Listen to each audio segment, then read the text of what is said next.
दोस्तों नमस्कार, मैं Rajneesh Kumar PVR aquaculture farm से। कैसी है मेरी पीवीआर एक्वा फैमिली। दोस्तों आज हम इस वीडियो में बात करने वाले हैं एक फीड कंपोनेंट की जिसका नाम है प्रोटीन।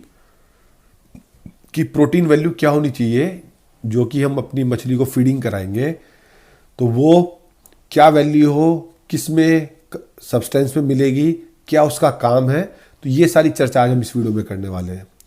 दोस्तों प्रोटीन जो है हमारा मेजर कंपोनेंट, या ऐसा कहूँगा कॉस्टलिस्ट कंपोनेंट, सबसे महंगा कंपोनेंट है हमारे फीड में।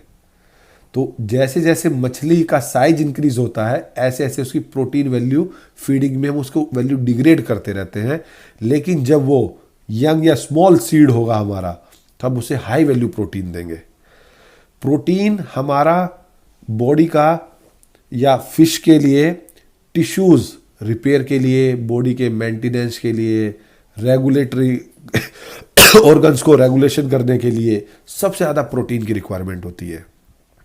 तो आपने देखा होगा कि ये मछली हमारी अभी 100 ग्राम्स की है तो उसको 28 प्रोटीन दीजिए, 500 ग्राम की होगी तो 26 प्रोटीन दीजिए, 800 ग्राम की हो गई तो 22 प्रोटीन दीजिए। ये जो प्रोटीन हम वैल्यू बोल रहे हैं ये परसेंटेज ऑफ प्रोटीन आपका पूरे फीड फॉर्मुलेशन में क्या परसेंटेज ऑफ प्रोटीन है ये दर्शाता है। अब जो हमारा एक क्रूड प्रोटीन होता है, एक डाइजेस्टेबल प्रोटीन होता है। हमें डाइजेस्टेबल प्रोटीन में फोकस करना है।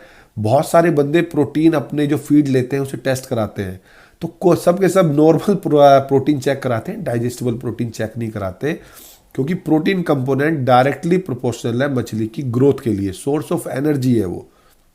तो आपको अपना डाइजेस्टेबल प्रोटीन में फोकस करना है।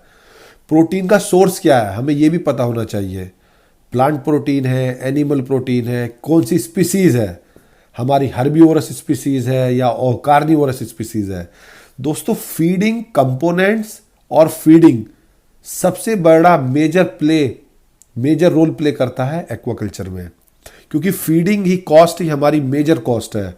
और मेरा लास्ट वीडियो में भी फोकस था कि आप फीडिंग की कॉस्ट मिनिमाइज करने पे फोकस ना करें, आप फोकस करें मछली की मार्केट प्राइस बढ़ाने में। तो प्रोटीन हमारा मेजर कंपोनेंट कॉस्ट है या मेजर हमारी कॉस्ट है फीड फॉर्मुलेशन में। जैसे जैसे मछली का साइज बढ़ेगा हम प्रोटीन वैल्यू डिग्रेड करेंगे, इनिशियल लेवल पे हाई प्रोटीन देंगे। और प्रोटीन का मेजर रोल है मछली को ईल्ड बढ़ाने में, ग्रोथ फास्ट करने में, डिजीज रेजिस्टेंस करने में, उसका इम्यून स्ट्रॉन्ग करने में। आप एक फॉर्मुलेटेड फीड दे रहे हैं 32 प्रोटीन का और लोग बाग कंपेयर कर रहे हैं उसको एमओसी से, मस्टर्ड ऑयल केक से। तो दोस्तों आपको एप्पल से एप्पल कंपेयर करेंगे तभी आप एक कंपेयर करके एक आउटपुट पे निकलेंगे। अगर आप केवल डॉर्ब डीओइल्ड राइस ब्रान को कंपेयर करेंगे आप कंपनी के फीड से जिसके अंदर 34 प्रोटीन है, 36 प्रोटीन है, तो उस रेशो में उसकी ग्रोथ नहीं होनी है। तो आपको ये चेक करना पड़ेगा कि आपकी फिश किस साइज की स्टॉक की है, कितनी उसकी प्रोटीन रिक्वायरमेंट है और कितने दिन तक आप उसको प्रोटीन देके उसको रिवाइज करेंगे। प्रोटीन का जो कंपोनेंट है वो regularly after 1 week, 2 week, 3 weeks आपको रिवाइज भी करना चाहिए।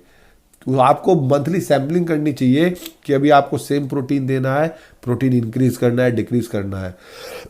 एक बात मैं आपको शेयर करना चाहूँगा, जब हम प्रोटीन की वैल्यू इंक्रीज कर देते हैं तो मछली की ग्रोथ, मछली की शाइनिंग, मछली का बिहेवियर, मछली के मीट की क्वालिटी ड्रास्टिकली चेंज हो जाती है। मैंने कई फार्म्स पे देखा है वो पहले as per their planning, as per their chart follow करते हैं और जब उन्हें हार्वेस्ट करना होता है 1 महीना पहले वो प्रोटीन वैल्यू को एनहांस कर देते हैं। नॉर्मली अगर वो लेट्स एग्जांपल 24-26 प्रोटीन दे रहे हैं तो जब उन्हें हार्वेस्ट करना होता है वो अगेन 30-32 प्रोटीन पे चले जाते हैं।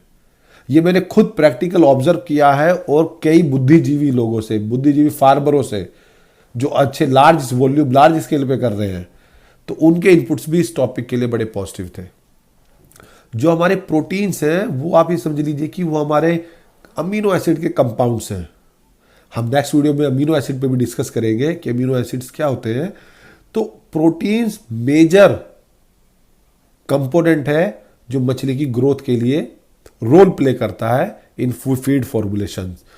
हमारे बहुत सारे जो बायोलॉजिकल एक्टिव सब्सटेंस हैं, ये उनके लिए भी हमारे एनर्जी और हार्मोन्स डेवलपमेंट में काम आता है। मतलब हमें बायोलॉजी भी पढ़ लेनी चाहिए जब हमें टाइम मिले, अन्यथा हमें बेसिक्स पता होने चाहिए कि इस अभी हमारा इस स्टेज की फिश है और ये प्रोटीन हमारे लिए बेस्ट इसके लिए कॉम्बिनेशन है। दोस्तों बने रहिए अपने पीवीआर एक्वा यूट्यूब चैनल पर, और मैं हर कंपोनेंट का क्या रोल है, क्यों उसकी रिक्वायरमेंट है, मैं आपको शेयर करूंगा विद लाइक एक फार्मर पॉइंट ऑफ व्यू से।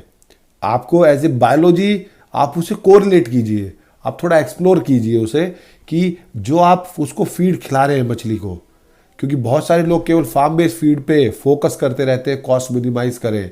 वो उसको एमओसी खिलाएंगे, डॉर्ब खिलाएंगे, उसको राइस खिला देंगे, वीट दे देंगे, राइट। तो आप कंपेयर कीजिए कि अगर आप सोया दे रहे हैं उसके कंपेरेटिवली तो क्या इम्पैक्ट होगा। क्योंकि मछली के बिजनेस में आपको कहीं ना कहीं माइंड में ये भी रखना पड़ेगा डेज ऑफ कल्चर, डीओसी, आपका कल्चर कितने ड्यूरेशन में सक्सेसफुली हो रहा है। तो बने रहिए अपने पीवीआर एक्वा यूट्यूब चैनल पे। धन्यवाद।